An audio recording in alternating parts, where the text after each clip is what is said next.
Hey guys, এই দেখো আমি আম পুড়িয়ে রেখেছি।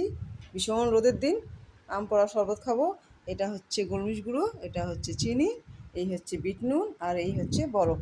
ঠিক আছে, আমি তাহলে আম পোড়া শরবতটা তৈরি করি। ঠিক আছে, আমটাকে ভালো করে চটকে নাও।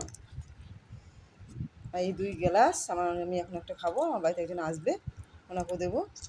মধ্যেখানে চিকেন বদমাশি করছে।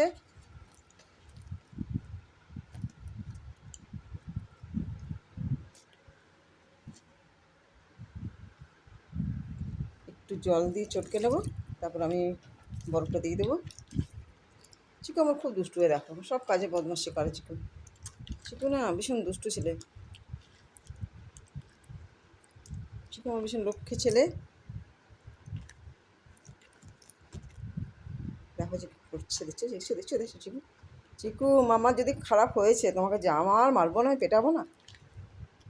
তো সো গাইস, এ হয়ে গেল আমার চটকানো। এর মধ্যে আমি অল্প একটু গোলমরিচ গুঁড়ো দিয়ে দেবো, যাতে একটু ঝাল ঝাল লাগে, একটু টেস্ট লাগে। ওই যা বিট নুন দিয়ে দিচ্ছি, একটু সাদা নুনও দেবো, আর চিনিটাও দিয়ে দেবো। চিনিটা একটু বেশি দিতে হবে।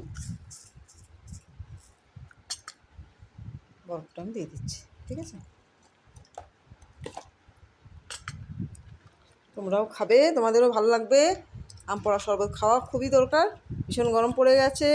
তো হয় গাইস, আমি রাখছি, এরপর দেখা হবে নেক্সট ভিডিওতে। ঠিক আছে।